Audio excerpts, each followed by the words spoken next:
Everybody right? We might make a start. I think there's over 40 or 50 people online, so we might get going. Rob Milner's my name. We're doing this a little bit differently this year. Brickworks are going to present first, and then at 1 o'clock, Sol Pattinson will do their presentation. Welcome everybody. Nice to see everybody back again. I'd just like to introduce, most of you all know Lindsay. On his left is Grant Douglas, our new CFO, so welcome Grant. And we have some senior staff here from Brickworks as well. As you've seen this morning, an excellent result from Brickworks. Obviously the highlight was the property performance and the increased dividend that they received from Sol Pattinson. It's been interesting this morning talking to a few of the press and trying to get your head around what's going to happen in the future, where we're going, inflation, interest rates, etc. And it was quite alarming yesterday at the Brickworks board meeting, and Lindsay said that their cost of pallets at masonry had gone up 400,000. So when I saw him this morning, he said last month we were paying $20 to $22 a pallet. This last month we paid $50 a pallet. So that's going to give you an idea of what I think is facing us all with increased costs. And that was, I think, Lindsay, did you say $400,000 just straight off the bloody bottom line for one part of the business? I think we've all got to be wary going forward where all this is going to end up. So enough doom and gloom for me. I'll hand over to Lindsay.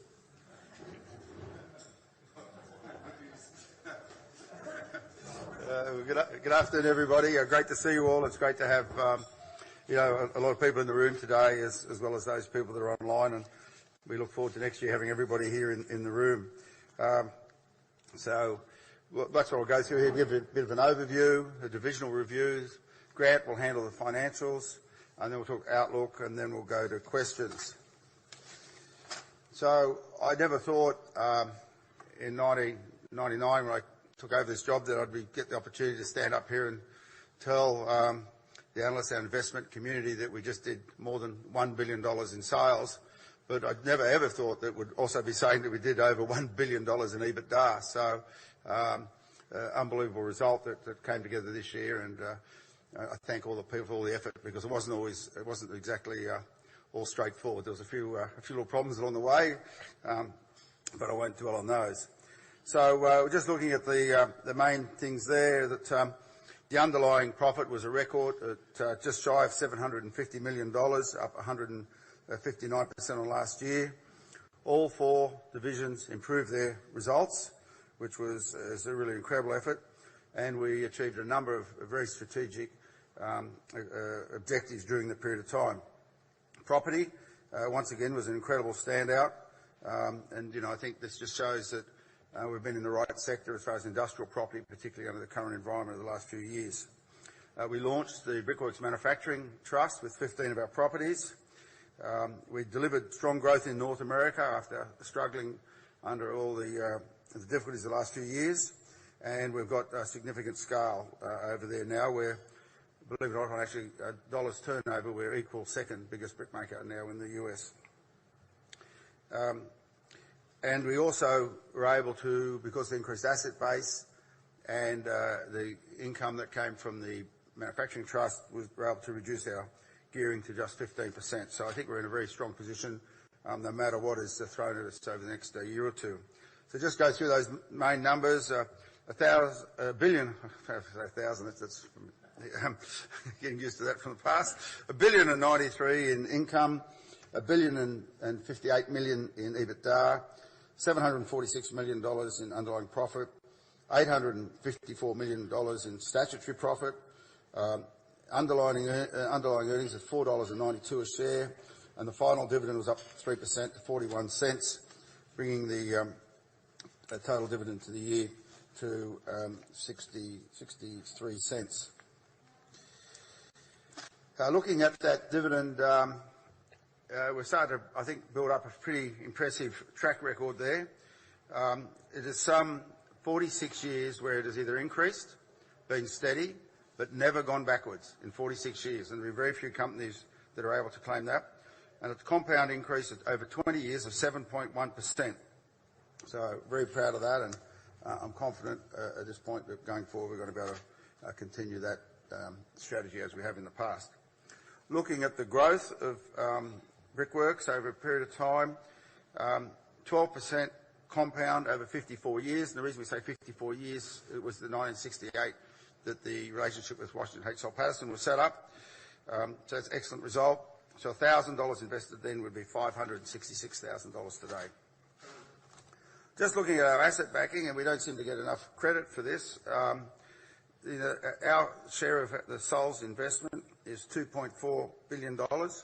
The property trust now, combined the two, is actually $1.75 billion. The building products has net tangible assets of $585 million, including 4 parcels of land that I'll talk about their valuation later on, but they're best part of $0.8 billion of land in there, so I think the valuation based on that metric isn't quite right.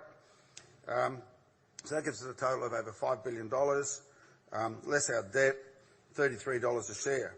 So as of yesterday, I ranked the shares at being 34% undervalued. Looking at our safety, we don't want to make any money by hurting anyone. It's the number one priority in all of our operations, that we don't do anything without finding a safe way to do it. We've continued to improve, and it's really great to see the progress that we've made in the US, which has come down quite dramatically to 11.7, a TRIFR of 11.7 versus 14.3 last year. And in Australia, 11.1 in that same period. And if you've got to look back, if I look back 20 years, we used to have a lost time injury a week, and we had one last year, and that was it. So in Australia, so it was a really incredible improvement over that period of time. Looking at sustainability, it's something that all of our investors focus more and more. And as recently as this morning, I got another letter from another major shareholder who's focusing my mind as if it already wasn't. But I think we've got some very good credentials in this area. There's very few companies that guarantee their products for 100 years, and that's what we do. Most of our bricks are made from a shale, which is very abundant in the world, and here in Sydney, a very large percentage of that is actually recycled material that comes out of excavations. And of course, at the end of that 100-year life, I think the bricks we're making today will last well beyond 100 years. The bricks can be recycled or reused. We are working towards, reaching the government's goal of 43%, I think it is, by 2030 emissions. But in actual fact, since 2006, we've already reduced our emissions 42%. So effectively, we've already achieved the federal government's goal with a few years to go. But we'll keep working on it because it's not as easy as you think, particularly when you're talking about replacing kilns, etc., or building new systems to produce energy. They don't happen overnight. They take time. We have a number of plants already. We've got 2 running on landfill gas. We've got 1 running on sawdust. We've got a collaboration agreement with DeLorean, where we're working on making biogas, and we hope to make a decision in the next 12 months where we go ahead with that biogas plant, and that will feed into the new plant at Plant 2. And if that's successful, we'll expand it, and that will be running off waste food. I find it unethical with the amount of food that gets wasted, and if we can reuse any of that food, I think it's great. A city like Sydney could waste 3 to 4 million tonnes of food annually. And of course, we've always, over the last 20 years, supported the Children's Cancer Institute very strongly over that period of time. So looking at the divisional review, as you know, the 4 divisions we look at are investments, property, building products Australia, building products North America. Just looking at investments to start with, and I won't say too much about it because I know a lot of you are staying for the Soul's presentation. The contribution almost doubled at $181 million, thanks to the strong support of New Hope Corporation. We received $61 million in dividends, and as I mentioned before, the value of our holding is $2.4 billion.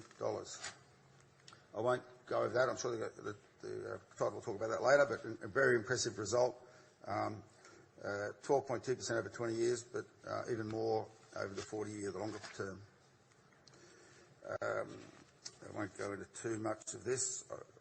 I might jump over that because I know Todd's going to talk about it soon, but I'll talk about the Milton transaction. I'll move to property. As we said, there's the Industrial Trust, which is a joint venture with Goodman, where we own 50% share. For the Manufacturing Trust, we own 50.1%. certain advantages in doing that. But outside that, we retain over 5,000 hectares of land. Looking at the property result, unbelievable effort, $644 million EBIT, up 155% on last year. The trust income was up 17% to $36 million. Interesting in that profit, if you have a look at it, the revaluation was $227 million, which was surpassed by the development profit at $387 million. So I think it's important that the development profit actually exceeded the revaluation profit. The revaluation profit came from a 50 basis points reduction, but also there was $42 million associated with fully serviced land, which is available for development. The development profit resulted from the completion, of course, the main one in the first half, of course, was Amazon, but there were properties also at Rochedale, Oakdale South and Oakdale West. And also because some of those properties, they were delayed because of the rain, and they may have normally would have finished last year, but they were 80% complete. They've been brought into the profit into this year to meet our requirements and the accounting standards. I won't talk about that.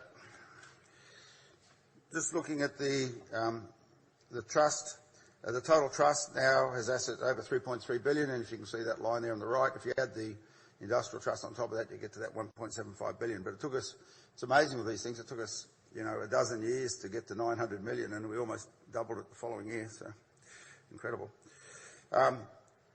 So inside the trust, there's $867 million worth of land that is currently under development, and there's land including the development land in the trust. So there's properties under development land in there to a total value of $867 million. And I just want to go to Grant. What did we decide this morning? Was it how many square metres were we had? 158,000 metres, was it? 158,000 square metres of future developable area as well. So if you look at that, if you break down the total value less the debt, we come up with $1.543 billion for the industrial trust. And the gearing, very importantly, the gearing in the trust is only 26%, and generally we have a headroom of 55%, so it's very lowly geared in there as well. Looking at the overview of the properties, I guess there's 15 years' work there building this scale of this out. The current annualised gross rent is $127 million. The WALE is 7.3 years. The cap rate's 3.6%. The gross level area just shy of 1,918,000 square metres. So it's a significant series of estates. The Oakdale South Estate and Rochedale are now complete for the time being. And if you look at that from a photographic point of view, you get some idea of the scale. I mean, if you look at Amazon there in the foreground, in the 2,000 car spots, it sort of sets the tone. But it's a 10-storey high building, and Coles is bigger behind it, and Ozpost, Xylem and Telstra, all in Oakdale West. Oakdale South, as we said, just about finished. Oakdale Central finished, and Oakdale East is really sort of points to where we're going to go in the future. The only number I didn't mention, there was 144,000 metres of pre-commitments currently under construction. Okay, so looking at the manufacturing trust, and the reason we did this, we felt that we weren't getting the value inside the building products, that people value it on earnings, but they forget what the assets that are sitting in there, so we try to bring that out and realise that. But also we think the number of the properties that we can work with Goodman to, if you like, concentrate the footprint of the manufacturing and make more land available for further development. So there's 15 properties, total of 496 hectares.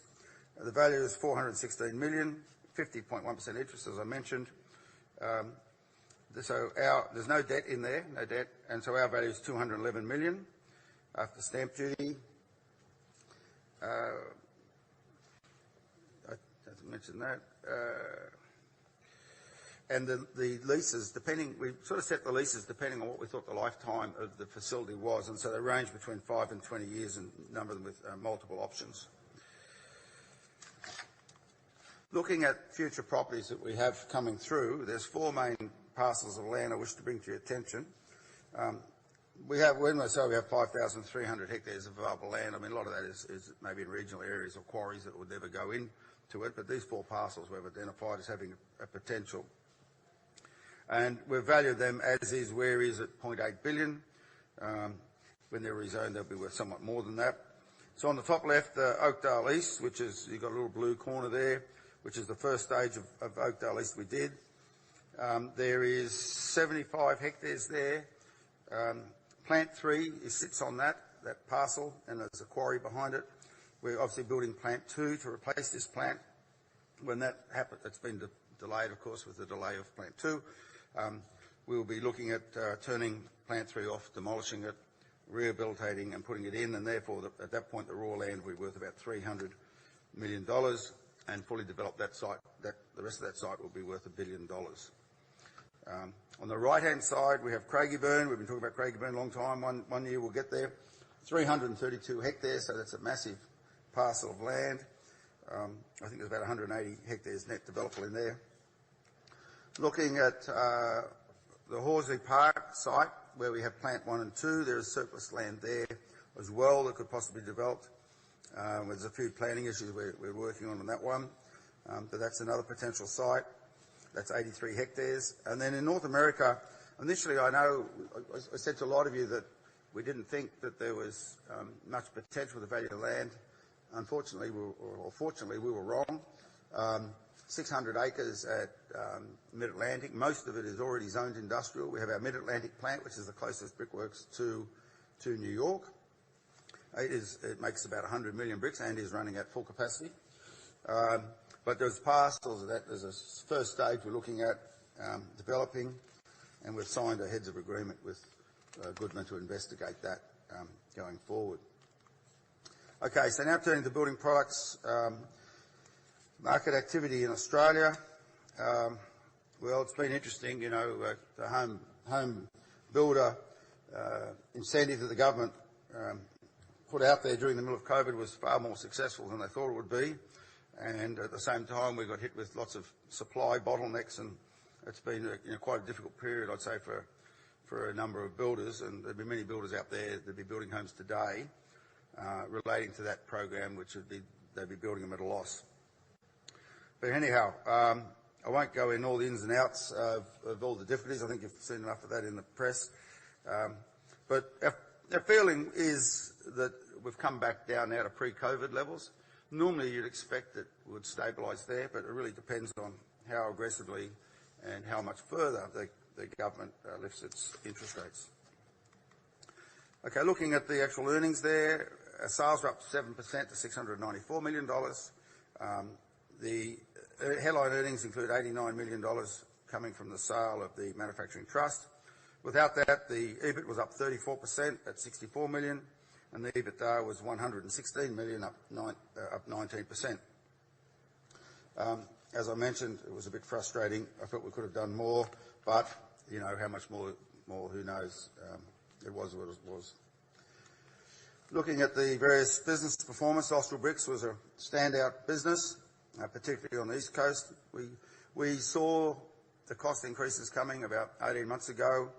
We decided that we were not going to get caught behind the cost curve, and we aggressively pushed our prices, generally in the order of 8 to 10% on the East Coast. And then we instigated a second price rise halfway through the year when we saw the scale of what was going on. So we got in front of the curve, but on top of that, we were lucky that we had long-term gas contracts, electricity contracts that roll over at the end of this year for another 2, and we're protected from that through to the end of now 2024. So our gas and electricity are tied in for another couple of years. So we've got a bit of time there to manoeuvre and just see what goes on. But that was one of the main things. The construction of our new plants that we're building, the masonry plant, we got operational during the year, at least the block side of it. The value add is still in commissioning. It was heavily delayed because we couldn't bring in the technicians from Europe until recently. Our Brickworks, well, I'm glad we started when we did, because I'd hate to be trying to convince the board to build it today, because it is running about a year late and extremely over budget. It did get flooded no less than 3 times in the first half of this year. and we've been waiting on and still are waiting on certain supplies, SEW drives, dump valves, all sorts of things, bits and pieces. And maybe the worst, if you talk about interested in the supply chain, the worst part of the supply chain is the parts you need to build factories.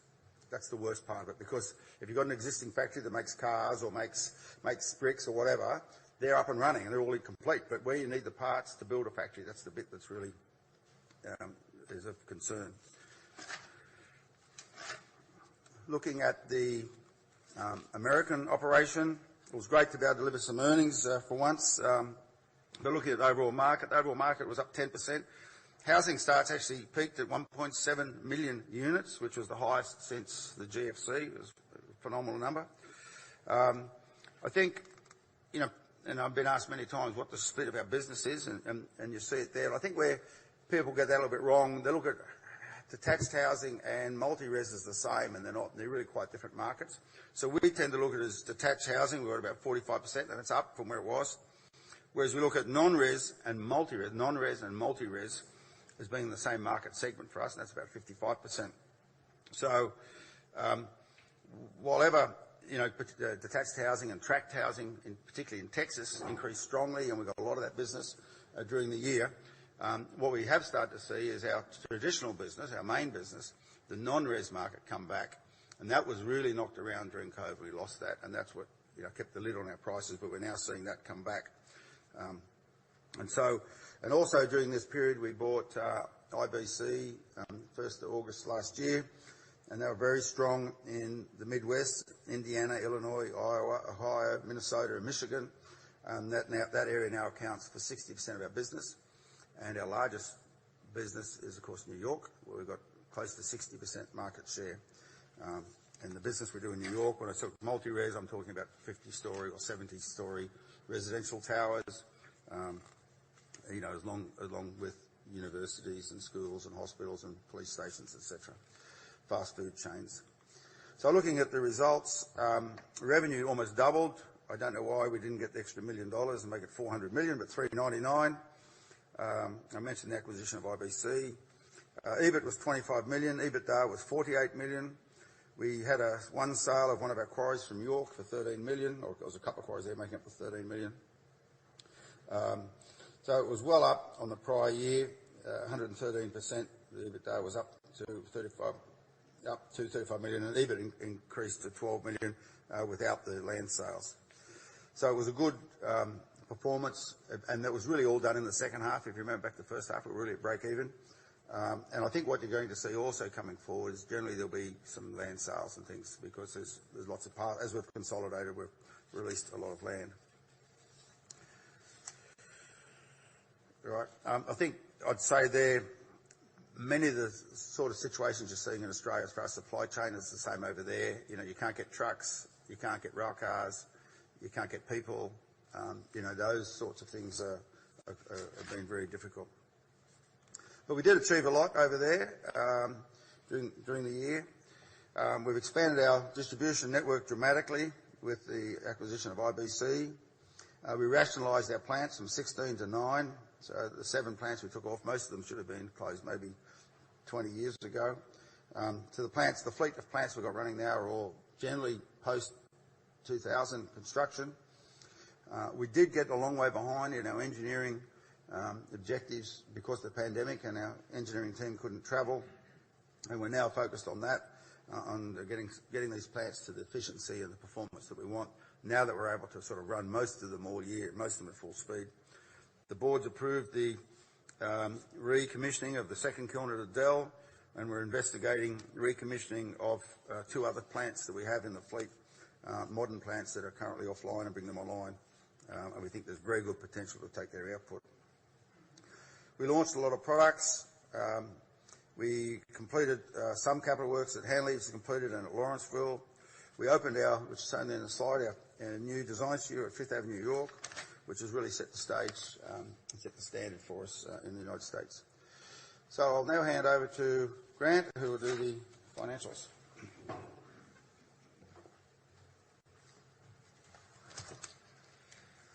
Thanks, Lindsay.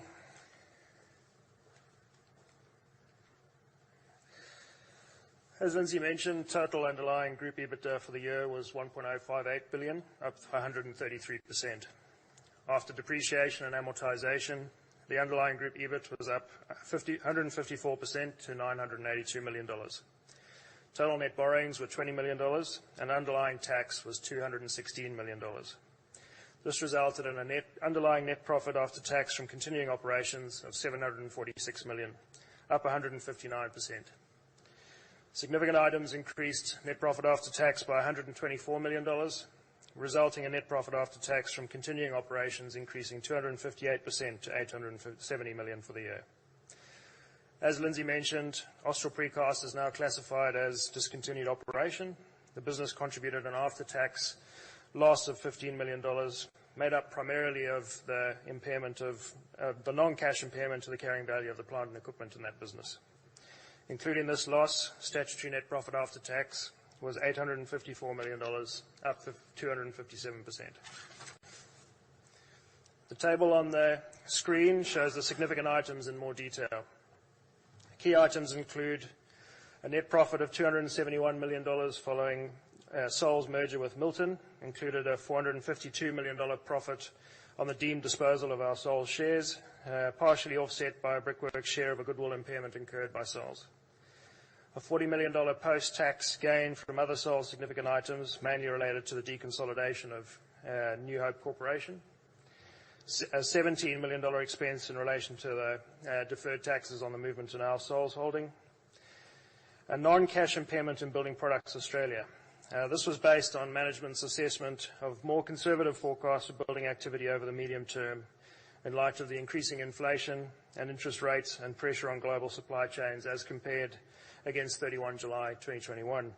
These factors, together with the increased lease asset base and a higher discount rate, have resulted in the recognition of a non-cash impairment of $117 million post-tax.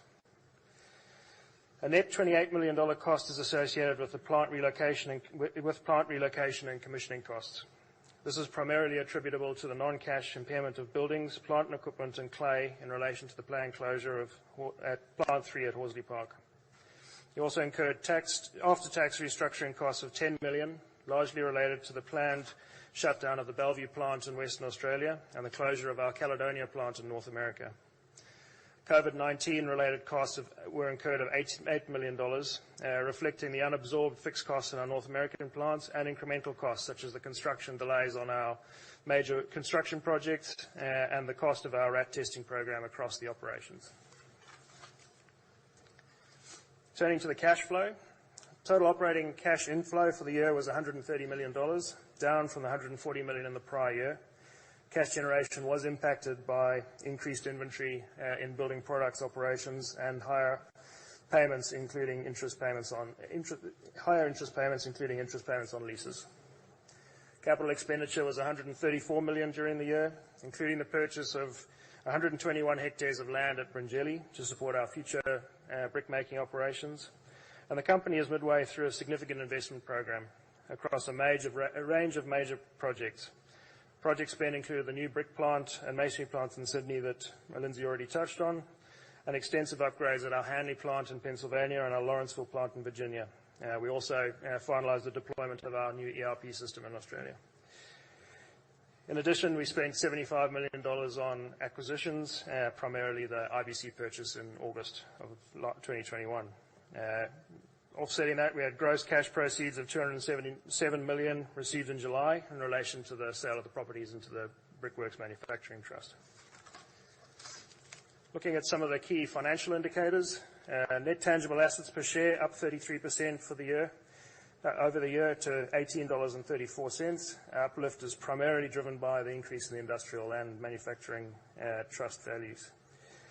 Shareholders' equity increased by $780 million to $3.26 billion, representing $21.48 a share. An underlying return on shareholders' equity was 23%, up 12% on the prior year. We touched on operating cash flow earlier at $130 million for the period. Net debt decreased by $25 million to $493 million, and together with the significant increase in equity, as Lindsay mentioned, that decreased our gearing to 15%. Interest cover increased to 35 times. Looking at our debt maturity profile, during the year we refinanced 2 tranches of our existing syndicated debt facility and added 2 additional US dollar tranches. This increased our committed debt facilities from about $830 million to around $1 billion. It includes a syndicated multi-currency facility of around $742 million, bilateral cash advance facility of $75 million, and an institutional term loan facility of $186 million. We have around $510 million in funding headroom based on our committed debt facilities and cash on hand, and we, as you can see on the screen, significant headroom in our banking covenants. During the year, we also renewed a lease over part of our brick plant at Wollert in Victoria for a further 5 years commencing May 2022. I'll hand back to Lindsay for the outlook. Thanks, Grant.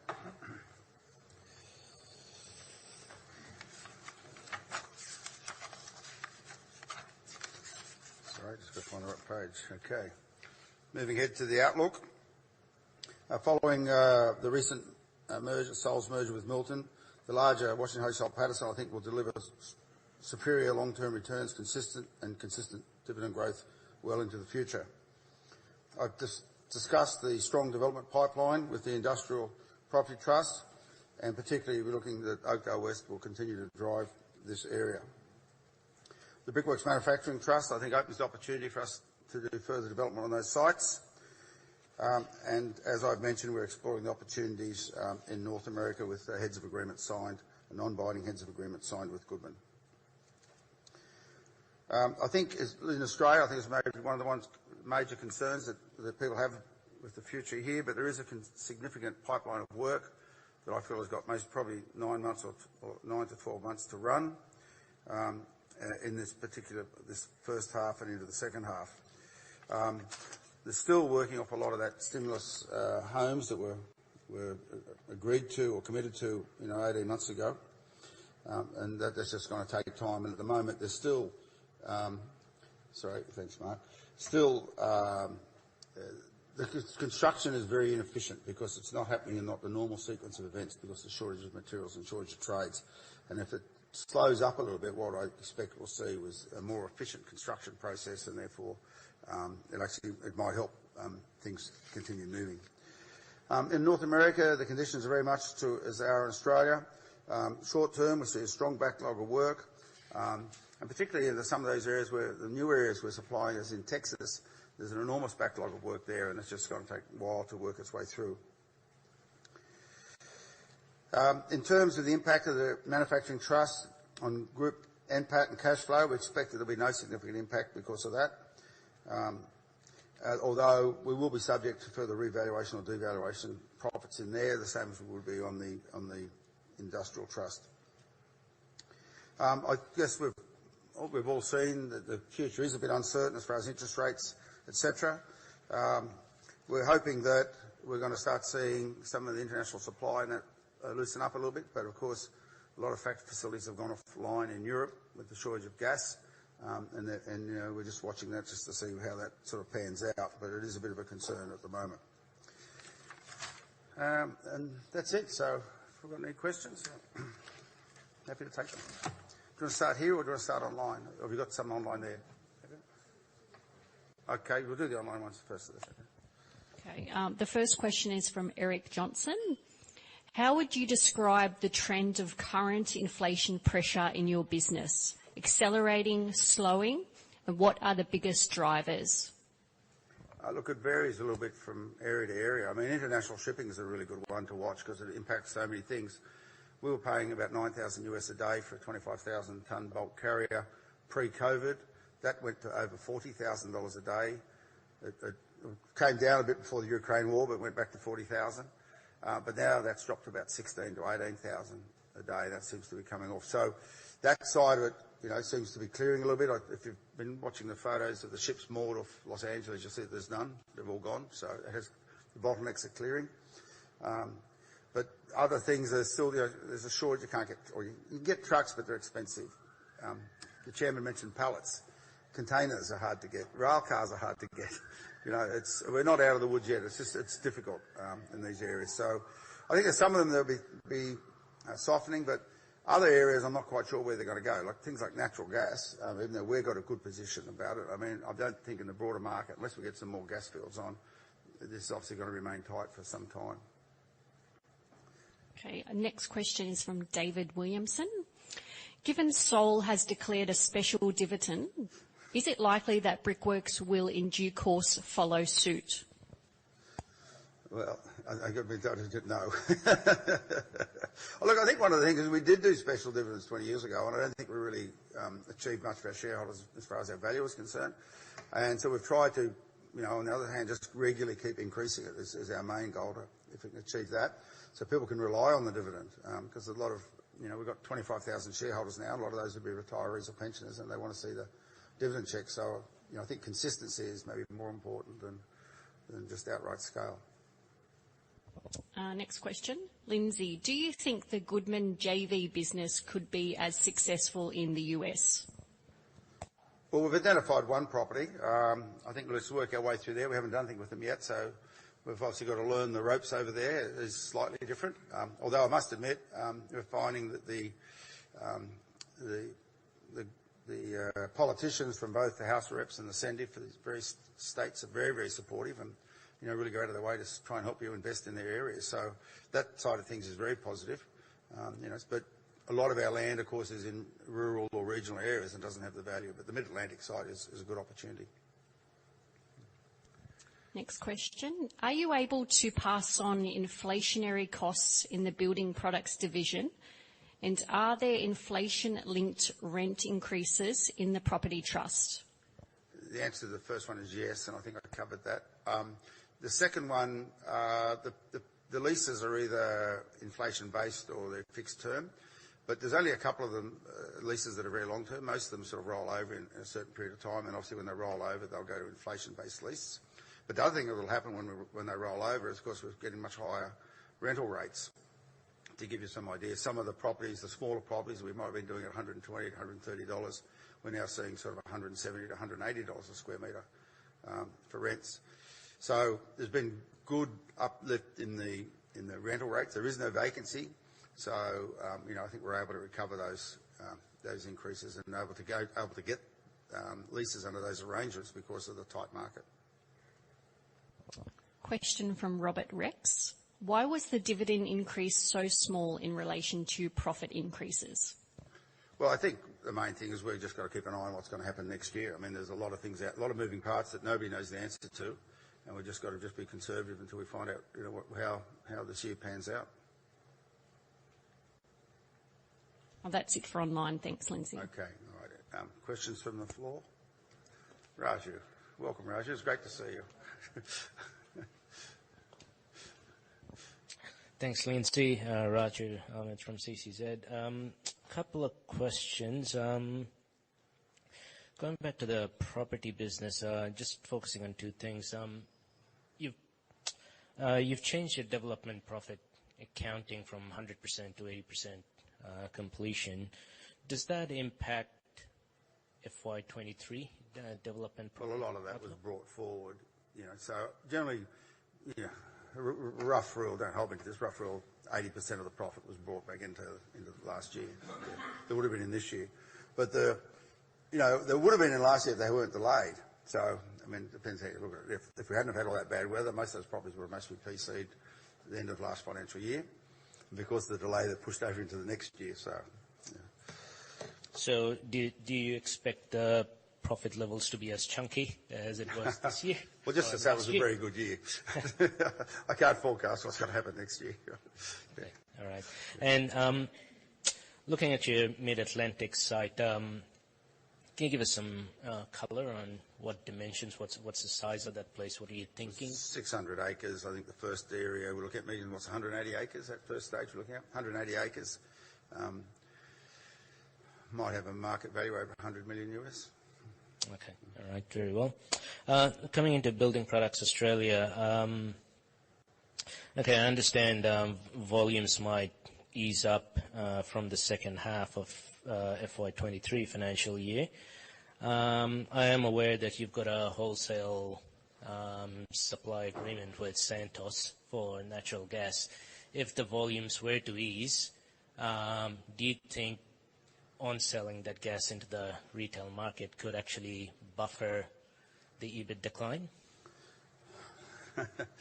Look, we have a lot of flexibility in our gas contract, so we won't be caught with gas that we don't need. I think it's the first thing, and we have got flexibility if for any reason we're not producing, that we can move that gas back into the wholesale market. But look, that's just a bit of a move. You know, you plan that, okay, it would make sense to close in winter and sell the surplus gas, but you know, we've had a shutdown at the moment. One of the plants has needed some repairs, and so it's gone off now. So you can't always pick it as to when you're actually going to close things down. So.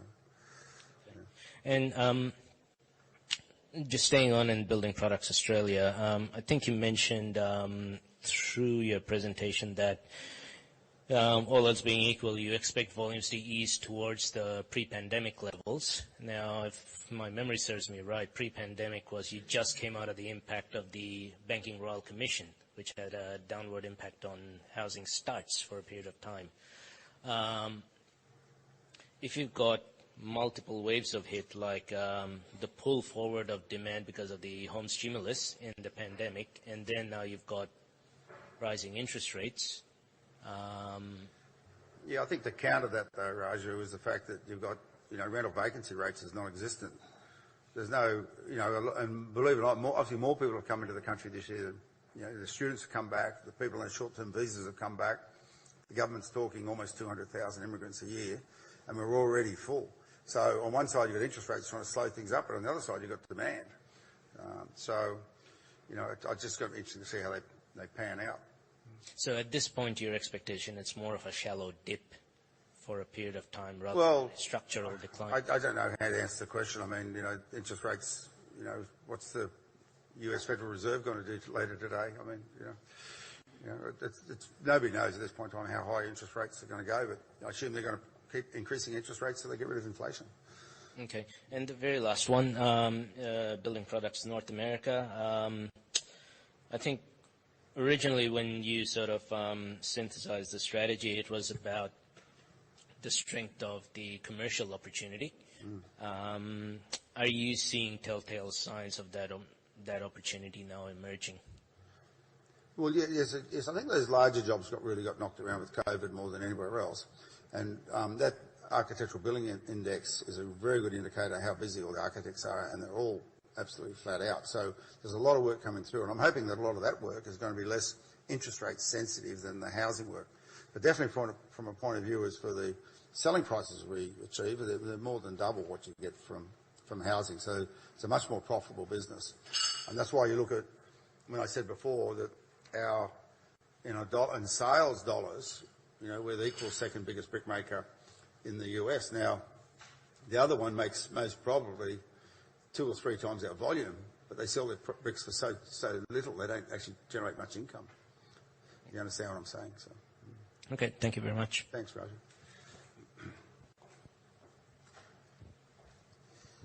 Any more questions? Oh, okay.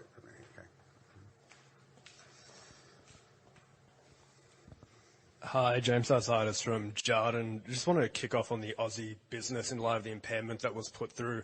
Just wondering if you're seeing any kind of pockets of concern directly with your own customers, or is it more of a macro concern at this point about how things will play out? Impairment's one of my favourite subjects. I've got to have my auditor here. Careful what I say. Look, I think we took the view that the future was wasn't so certain, and we backed down our forward estimates. So that obviously impacted. Also, the higher interest rates have impacted on it. But some of the things. The biggest piece, of course, was the impairment of the goodwill in the brick business. Now that goes back to 2003 when we bought Bristol. At the time, this was all amortised. We wouldn't have had any goodwill left by now if that had been amortised. But the change of policies meant that it was still sitting there, and so eventually it was going to get caught. Eventually there's going to be a downturn and there'll be impairment. So that's just the way it is. And then more of a housekeeping question, just on the second price rise that you put through. You said 8 to 10 was the first. Have you quantified what the second price rise? I think I was saying that we've got 8 to 10 overall. So overall. Some of the states are a little bit lighter. Some of the states went 8% sort of straight up, but others that maybe only went 5 or 6, went back in for 4 or 5. Okay, great. And then just be great to get a comment on your interest in FBR. Obviously, that's been increasing over the past little while. Just, want to get your thoughts on how you see that business evolving and what your relationship might look like in the future. Oh, well, yeah. Look, they've made a lot of progress, I think, in the last few years, and I think it's an area that we want to be part of. So there's an opportunity. And most people don't realise, but we're one of the founding investors, and we've always held a shareholding in them. So. Okay, great. That's all from me. Any more questions? Very good. Thank you. Well, I'll be here for a while, and Grant will be, and the chairman. So if you want Sorry, to... Lindsay, I've just got a couple more online. Oh, okay. Okay. How do you see medium-term demand for industrial space and rents, given the poor updates from Fedex in the US? Well, but at the moment, there's virtually no space available. There's no doubt there could be a bit of a slowdown as people reevaluate it. And it's not only, I think, reevaluating what they need as far as warehouse space in regards to what their demand is. It's going to be reevaluated because the cost of construction has lifted so much that some of these, the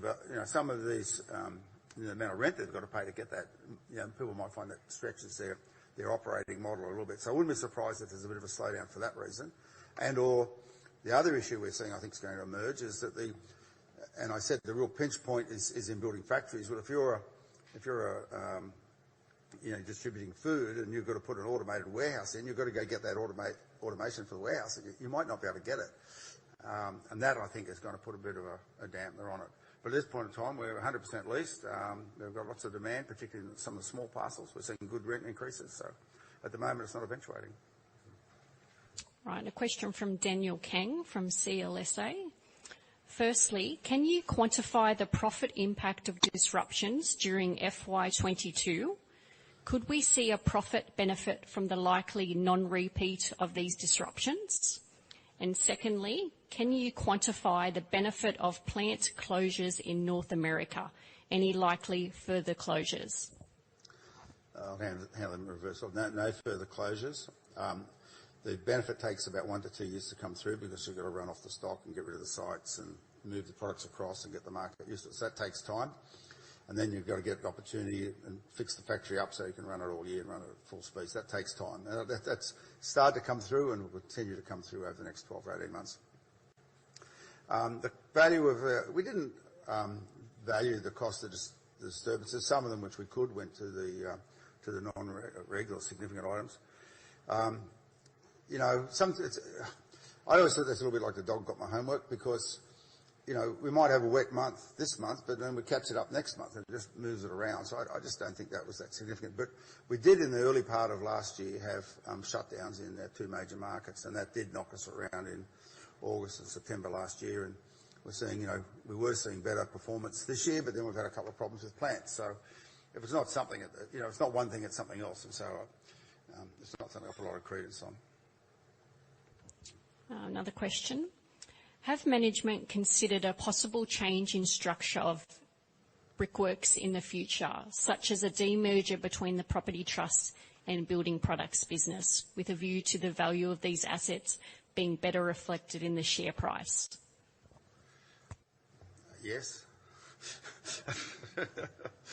But look, we've got a very strong model and it does work. Building products is a volatile business, and the fact that we've got these investments allows us to, perform strongly in difficult periods and allows us to reinvest. And if we didn't have that, we wouldn't be the company we are today. And I think the fact that, Brickworks is mostly, one of the biggest building products companies, investment company in Australia today compared to 25 years ago when we were sort of one of the smallest, I think says a lot for our model. It's worked very well over a long period of time. No further questions. Okay. Oh, okay, yeah. We've got... Sal's going to start in a few minutes. So last question. Oh, yeah, last question. That's it. Hi, Suraj Nibhani from Citi Research. Question on the property business. Development profits, they were a strong contributor this year. How should we think about the key development completions over the coming years, I guess, which could contribute to profit? Yeah, well, I think we highlighted the ones that are yet to be completed, and I think we sort of also highlighted that 80% of the potential, approximately 80% of the potential profit has been taken up. We don't know until we get a valuation on PC, what the final values of them are going to be. But and I don't think really anything we can start now. We're going to get finished this year, Megan. It's just about it's too tight to do it. The construction process in industrial warehouses slowed down too compared to everything else. I mean, there was a time when they'd turn the first side of dirt, and 6 months later they'd move in. I mean, but I think those days, for the time being, are not there. So it's taking a bit longer to get these buildings up. So, thank you. Good. All right. So just a reminder that Sols are on at 1 o'clock. We're here if anyone wants to ask any questions. Thank you.